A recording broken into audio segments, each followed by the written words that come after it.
नमस्कार दोस्तों जैसे आप लोगों ने थंबनेल पे देखा। यह लाल साग हाई ब्लड शुगर को जल्दी से कंट्रोल कर देगा। जी हाँ दोस्तों, आज की वीडियो में हम एक ऐसे लाल साग के बारे में बात करेंगे। यह लाल साग दोस्तों साल भर में 3-4 महीने ही पाया जाता है। अगर आप इस लाल साग का सेवन करते हैं तो दोस्तों इस लाल साग की खासियत है, आपके ब्लड शुगर लेवल को कंट्रोल करके रखता है। इसके साथ साथ हमारे पेट के लिए बहुत ही फायदेमंद है, क्योंकि जब हमारा पाचन तंत्र डिस्टर्ब होता है, हमारा पैनक्रियाज डिस्टर्ब होता है, यानी कि पैनक्रियाज इंसुलिन को सही मात्रा में नहीं बनाता है, जिसके कारण दोस्तों ब्लड शुगर का लेवल बढ़ जाता है। ब्लड शुगर होने के ऐसे बहुत सारे कारण हैं, उन कारण पर थोड़ा सा प्रकाश डालेंगे और दोस्तों इस लाल साग के गुण धर्म के बारे में भी बताएंगे, किस तरह से ब्लड शुगर लेवल को कंट्रोल करता है। तो दोस्तों साल के 3-4 महीने आप इस साग का सेवन कर सकते हैं। दोस्तों इस साग में कौन कौन से पोषक तत्व पाए जाते हैं, गुण धर्म पाए जाते हैं, उसके बारे में भी बताएंगे। इस साग को कब खाना है, कितनी मात्रा में खाना है, उसके बारे में भी बताएंगे। और दोस्तों डिस्कस करेंगे इस साग के क्या नुकसान है, कौन खा सकता है, कौन नहीं खा सकता है, यानी लाल साग से संबंधित सारी जानकारी आपसे शेयर करेंगे।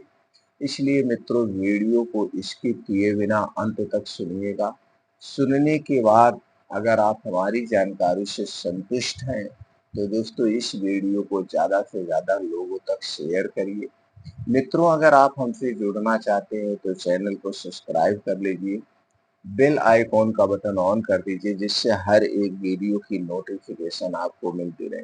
हमारे वीडियोज में आयुर्वेद की संपूर्ण जानकारी, आयुर्वेद के कुछ घरेलू नुस्खे जानने को मिलते हैं और आयुर्वेद की कुछ ऐसी औषधियों के बारे में जानकारी शेयर करते हैं जो हमें दोस्तों सुरक्षित रखने में सहायता करते हैं।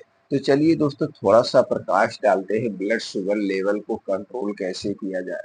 दोस्तों ब्लड शुगर को आप अपने दिनचर्या में, खान पान में बदलाव करके कंट्रोल कर सकते हैं।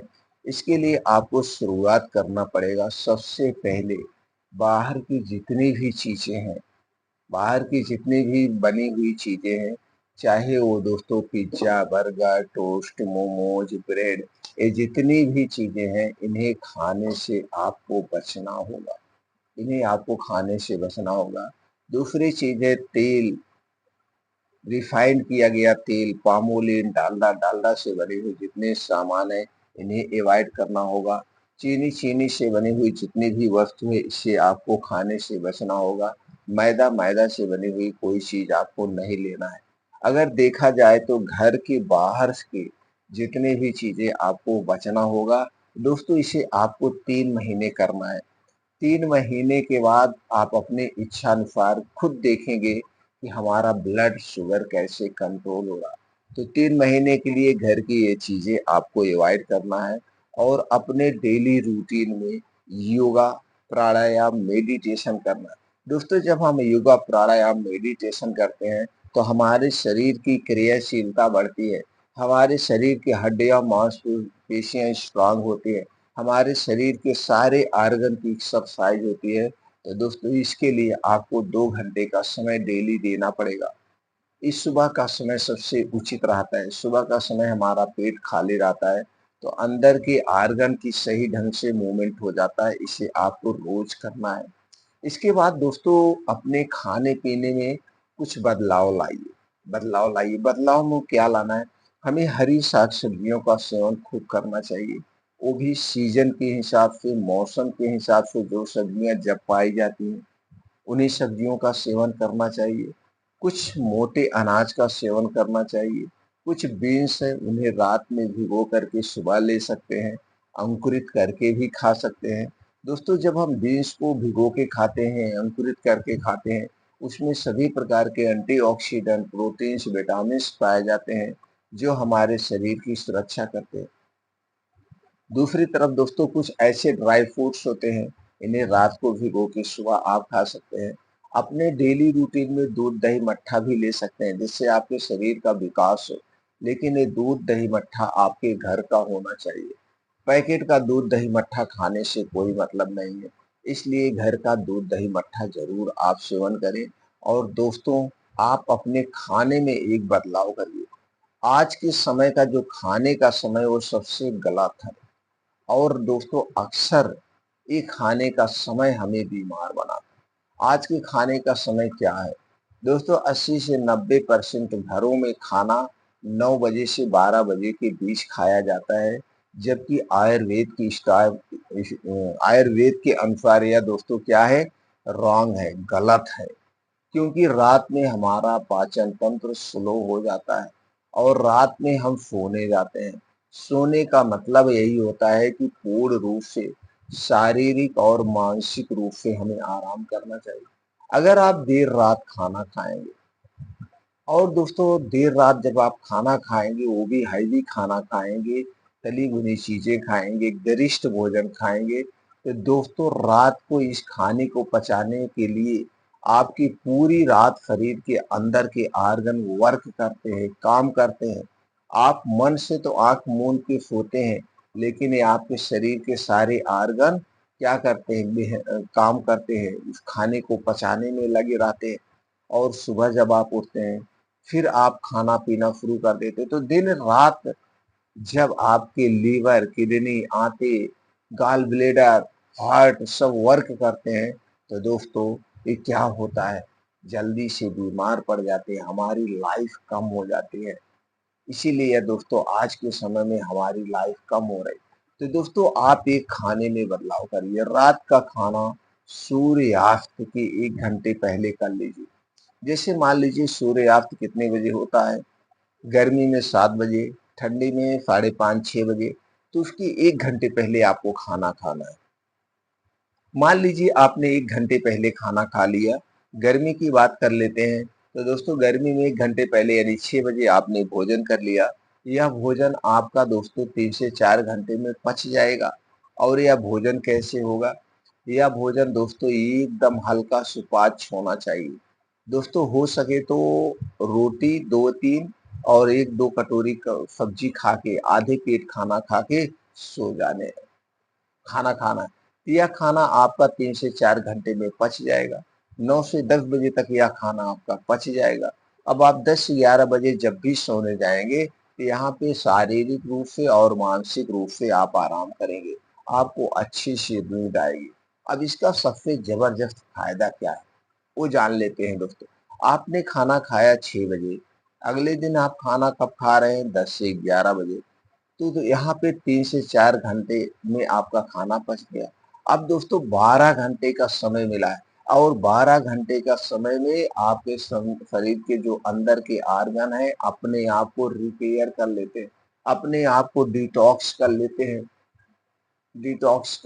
ये सबसे बड़ा फायदा है। दूसरा फायदा क्या है दोस्तों? रात में जो भी बीमारियां होती है, जैसे रात में जो आपका पेट फूलता है, पेट में गैस बनती है, एसिडिटी होती है, रात में हार्ट अटैक आता है, ब्रेन हेमरेज होता है, पैरालिसिस होता है, ये जो रात में अटैक होते हैं, रात वाली बीमारी से आप दूर रहें।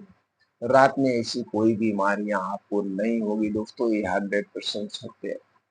ये फॉलो करिए। आप देखिए किस तरह से आपका blood sugar, blood pressure, thyroid, cholesterol, यानी ये बीमारियां जो है अपने आप दोस्तों रिकवर होना शुरू हो जाएगी। ये बदलाव करिए, देखिए किस तरह से होता है। तो चलिए दोस्तों उस लाल साग के बारे में जानते हैं, उसमें कौन कौन से गुणधर्म पाए जाते हैं। दोस्तों उस लाल साग का नाम है चौराई का साग। चौराई का साग दोस्तों आप जानते ही हैं गर्मी में पाया जाता है। मार्च अप्रैल मई जून, मार्च अप्रैल मई जून ये 4 महीने लाल साग पाया जाता है। और जून में जब बारिश शुरू हो जाती है, खेतों में पानी लग जाता है, तो दोस्तों ये साग खत्म हो जाता है, सूख जाता है पानी की वजह से। तो ये 4 महीने जो लाल साग मिल रहा है हमें जरूर खाना चाहिए। अब इसमें कौन कौन से गुणधर्म पाए जाते हैं? दोस्तों लाल साग में antioxidant, dietary fibre, anti diabetic गुण, iron, calcium, magnesium, phosphorus, zinc के अलावा कुछ विटामिन भी इसमें पाए जाते हैं।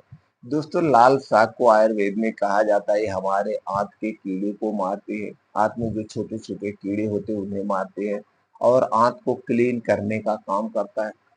आंत को किडनियों को क्लीन करने का काम करता है और यह लाल साग दोस्तों हमें रात के समय में खाना चाहिए। वैसे हमने कई वीडियो में आप लोगों को बताया है साग रात में नहीं खाया जाता है क्योंकि यह हैवी डाइट होता है।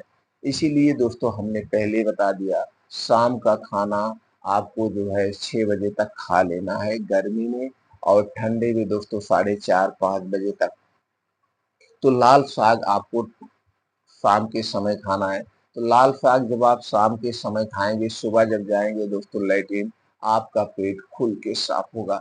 ये कब्ज़ को भी दूर करता है, ये कब्ज़ को भी दूर करता है। तो लाल साग का सेवन करना है और इसके साथ लेना है, आप रोटी ले सकते हैं, जौ और चने की रोटी ले सकते हैं।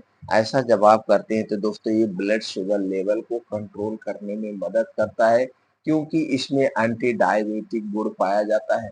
इस साग में एंटी डायबिटिक गुण पाया जाता है, तो दोस्तों इसे लेना है आपको रोज रात में और सुबह खाली पेट आप सेब का सिरका ले सकते हैं। सुबह खाली पेट सेब का सिरका आप ले सकते हैं। दोस्तों ये सेब का सिरका उस कंपनी का लेना है जिस कंपनी का कांच की बोतल में हो। इसके अलावा किसी और बोतल में है तो इसे मत लेना। आप घर पे सेब का सिरका बना सकते हैं। दोस्तों सेब का सिरका कब लेना है? जैसे जब आप योगा, प्राणायाम, मेडिटेशन करके घर रिटर्न वापस आएँगे, तब दोस्तों आपको 10 से 15 एमएल सेब का सिरका लेना है और 10 से 15 एमएल पानी दोनों एक में मिला करके आप सुबह खाली पेट लेना है। बस इस बात का ध्यान ले देना है, सेब का सिरका पीने के 1 घंटे पहले कुछ नहीं खाना-पीना है और सेब का सिरका पीने के 3-4 घंटे बाद तक कुछ नहीं खाना-पीना है। जैसे मान लीजिए सेब का सिरका आपने 7:30-8 बजे लिया, तो आपको 10-11 बजे के बाद ही खाना खाना है। तो दोस्तों ये 16 घंटे का आप डेली का उपवास हो जाएगा और आपका ब्लड शुगर बिना दवा के हमेशा कंट्रोल में रहेगा। लेकिन इसे 3 महीने तक कड़ाई से पालन करिए, 3 महीने के बाद रिज़ल्ट आपके सामने होगा और दोस्तों इन चीज़ों का कोई साइड इफ़ेक्ट नहीं है। इसीलिए दोस्तों हम कहते हैं जो सीज़न में जो चीज़ें पाई जाती हैं उन्हें खाने से हमें दूर नहीं रहना चाहिए, उनका सेवन ज़रूर करना चाहिए। फिर मिलते हैं मित्रों अगले वीडियो में।